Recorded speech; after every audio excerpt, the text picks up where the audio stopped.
Meus irmãos e minhas irmãs, paz e bem. Na primeira leitura de hoje, nós prosseguimos com o discurso do terceiro Isaías. Depois de ontem termos falado sobre o jejum, hoje ele vai falar sobre a vivência daquele que é o mandamento central da lei de Israel, o respeito pelo sábado. Como entender esse dia de sábado? Muitos cristãos pegam a leitura do Antigo Testamento sobre o sábado e transferem para o domingo, como se ao domingo bastasse não fazer nada para ser dia do Senhor. É muito claro no Novo Testamento, porque eles trabalhavam no dia de domingo, sabe? O povo de Israel, os cristãos, eles celebravam no início do domingo, ou seja, o sábado, depois das 18 horas começa o domingo.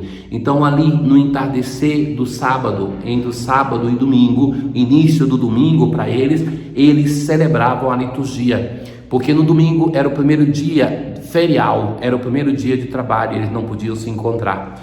Então, o que faz o dia do Senhor ser dia do Senhor no Novo Testamento para nós cristãos não é somente o não trabalhar, mas é o santificá-lo com a liturgia. É a liturgia que faz do primeiro dia da semana, o domingo, se tornar dia do Senhor.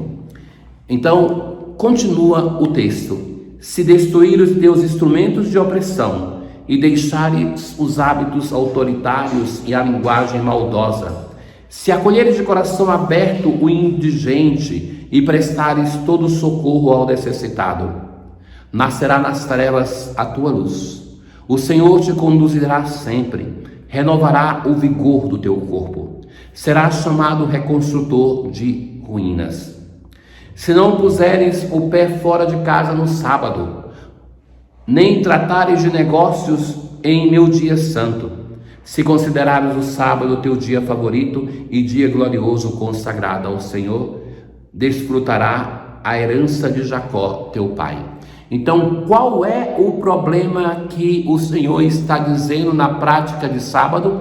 Que era o dia que o povo de Israel, em nome de não fazer nada, lembra quantas vezes Jesus vai entrar em conflito com o povo de Israel, com os fariseus, doutores da lei, sobre o tema do sábado, a ponto de dizer assim: o sábado foi feito para o homem e não o homem para o sábado, porque de fato o sábado está no centro da revelação do Antigo Testamento, também para conduzir o ser humano a um dia de repouso.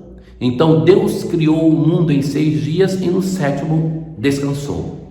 Isso deve chamar a nossa atenção para um aspecto importante, que nós não somos máquinas, nem as pessoas que trabalham para nós. Elas precisam ter o seu momento de descanso e de repouso. Todos nós precisamos.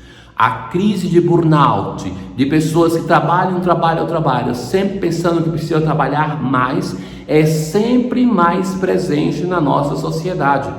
Meus caros, nós somos uma sociedade que está adoecendo velozmente.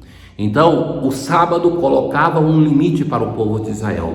Mas o profeta vai dizer assim: não adianta, porque vocês, em nome de santificar esse dia, não fazem tantas coisas, mas continuam nesses dias a buscar ter lucro, ganhar dinheiro, explorar pessoas, e que não é esta a santificação que Deus quer do seu povo. Hoje, na leitura, nós vemos do Salmo, que é o Salmo 85, nós vemos a oração de um sofredor. Inclinai, ó Senhor, vosso ouvido, escutai, pois sou pobre e infeliz. Protegei-me, piedade de mim, ó Senhor. Animai e alegrai vosso servo. E na última estrofe, esse sofrimento se torna, depois de passar pela dimensão da esperança, em uma certeza. Ó Senhor, vós sois bom e clemente, sois perdão para quem vos invoca. Escutai, ó Senhor, minha prece, o lamento da minha oração. Na aclamação ao Evangelho de hoje, nós vamos ler o texto de Ezequiel. Não quero a morte do pecador, diz o Senhor, mas que ele volte, se converta e tenha vida. De novo, nós percebemos que a primeira leitura, ela chama o povo de Israel a uma prática interior, a uma conversão. Já no início desses dias, poucos dessa primeira semana, ou os dias que antecedem o primeiro domingo da quaresma, eu lhes dizia que o tema central é apresentar a penitência desse tempo da quaresma como um instrumento para a nossa conversão interior. Então hoje vai se falar do tema central do sábado para dizer: não basta essa prática exterior, é preciso que ela transforme o coração de quem o pratica. Hoje, no Evangelho, nós vemos alguém que é chamado de uma dimensão de pecado, ou considerado um homem que é como a encarnação do pecado, e como ele acolhe esse chamado. E a definição bela que encontramos no Evangelho de Lucas, tão importante na obra de Lucas, de quem é Jesus. Então, Jesus encontra esse Levi, que é Mateus, que está na sua banca de coletoria de impostos. É um cobrador de impostos, um homem odiado, que não podia ter amigos, não podia ser acolhido, que deveria ser detestado e era como um pecador encarnado.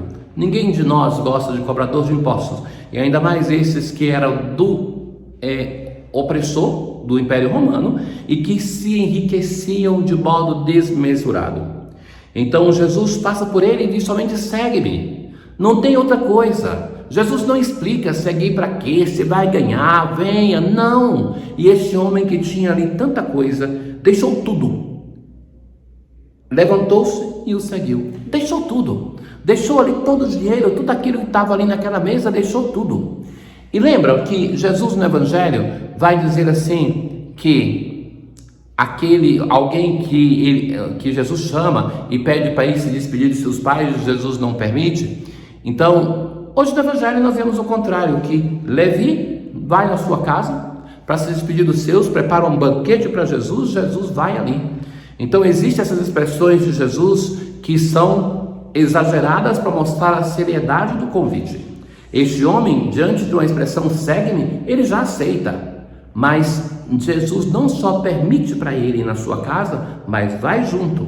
E ali então estavam os fariseus e os mestres da lei que murmuravam porque Jesus estava com os pecadores, com os cobradores de impostos. Mas eles não vão falar nada com Jesus, vão falar com os discípulos de Jesus. Porque vós comeis e bebeis com os cobradores de impostos e com os pecadores? E agora é Jesus que ouve isso e vai dizer assim: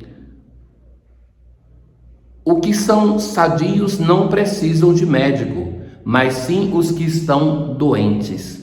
Eu não vim chamar os justos, mas sim os pecadores para a conversão. Então Jesus se apresenta como médico que veio para o doente que dele necessita. Na relação com Jesus, os fariseus e os doutores da lei são aqueles que se sentem já perfeitos, em perfeita vida religiosa, e não querem a presença de Jesus, o médico misericordioso. Os cobradores de impostos, os pecadores, são aqueles que se sentem necessitados da presença do médico, que é Jesus, e por isso o acolhem. Por isso não fazem, nem no caso de Levi, uma pergunta: mas seguir para quê? Mas simplesmente se levanta, deixa tudo e segue Jesus, de um modo que é encantador. Este, meus irmãos, é o quarto dia da nossa quaresma.